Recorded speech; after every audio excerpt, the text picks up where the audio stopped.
Hello, and thank you for listening to this presentation for Professor Kuiper's statistical modeling course at Grinnell College. For our project, we wanted to look at what factors determine an NCAA Division I coach's salary.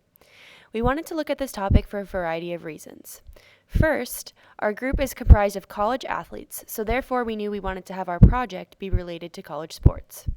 Second, we wanted to think of a sport that had a lot of data and information easily accessible for research.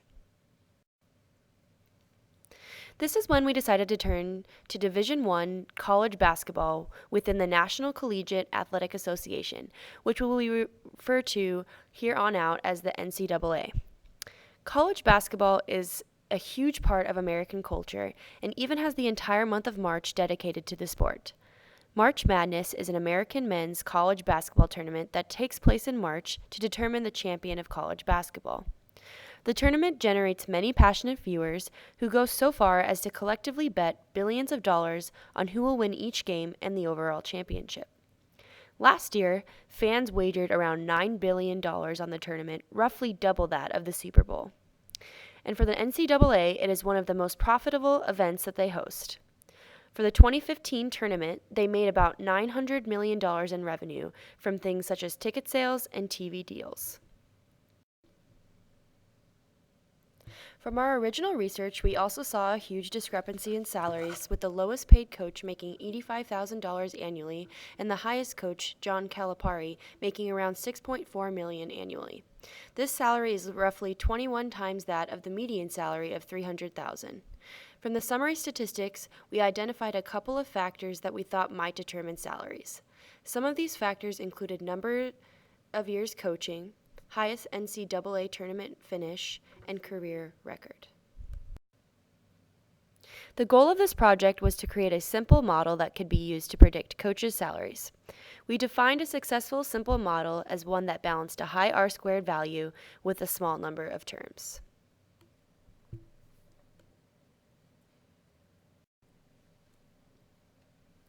We focused on public Division I universities because the salary data for their employees was available to the public.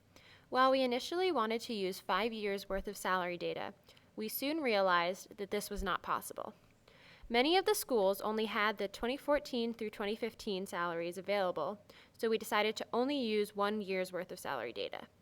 Another factor in this decision was that many coaches had only just recently begun coaching with the program, while other coaches had been with their programs for 20 plus years. We were able to collect the salary data from state government databases, as well as an article from USA Today on college basketball coaches. To collect data for our other variables, we used the school's athletic websites and Wikipedia to gather information about the coach's overall record and the team's performances. For coaches' overall record, we took the number of career wins and divided it by the total number of games played to get a win percentage. This allowed us to compare coaches even if one coach had been coaching for 5 years while others had been coaching for over 20. Many of the coaches in our data set have coached at different schools and may have only been at their current school for a couple of years. Therefore, it was important for us to look at how the team has done with the current coach and also how the coach has done in his overall career. For tournament placements, NCAA appearances, and conference placements, we decided to include variables for both the team with the current coach and the coach overall. Once we collected this data, there were a couple of variables that we coded, such as conference and highest NCAA placement. This allowed us to potentially take conference into account without including all 32 conferences as variables. Therefore, we looked at the NCAA tournament selection process, which showed us the 10 conferences that received the most bids to the NCAA tournament, and thus are considered the strongest conferences in college basketball.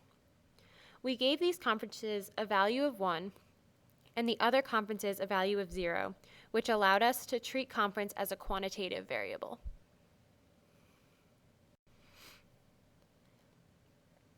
We coded the coach's best placement in the NCAA tournament in order to minimize the number of variables in our model.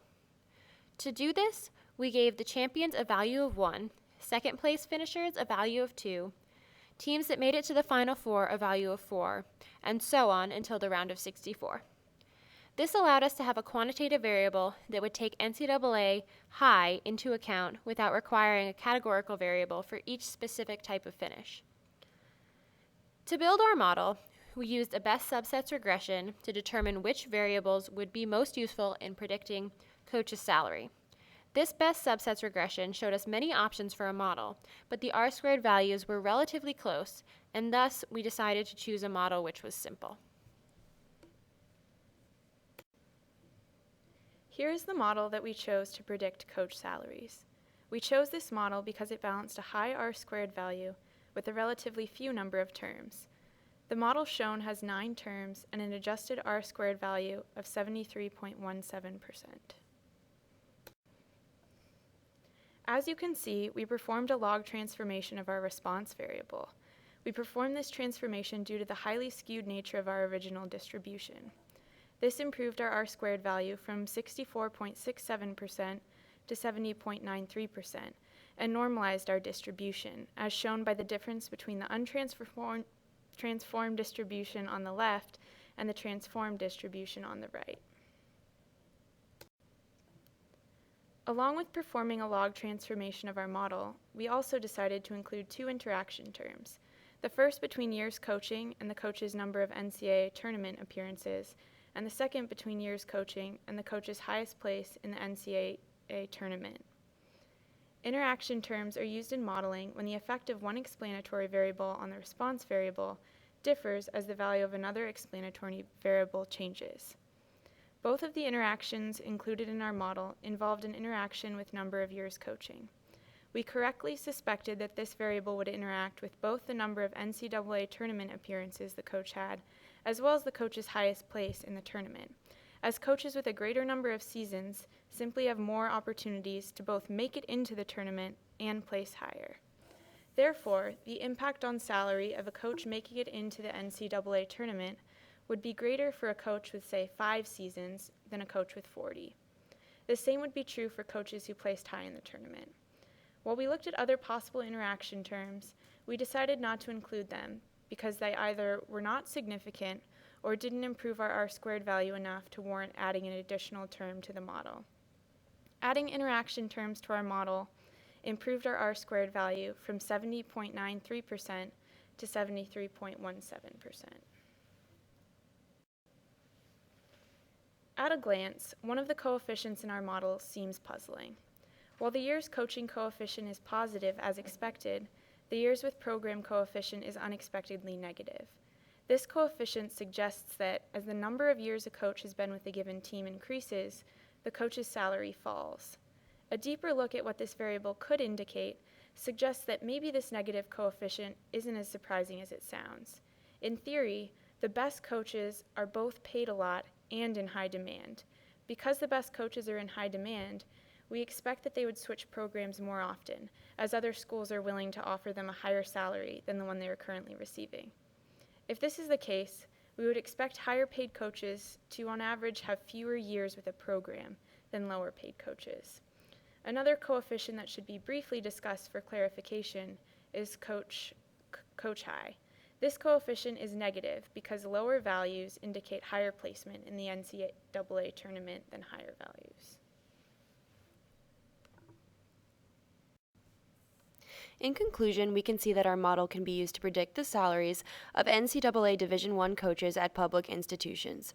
Overall, we found a model that explains about 73% of the variation in coaches' salaries, and we can see that NCAA tournament finishes, coaches' overall records, conference, and years coaching are all important variables that can be used to predict salaries.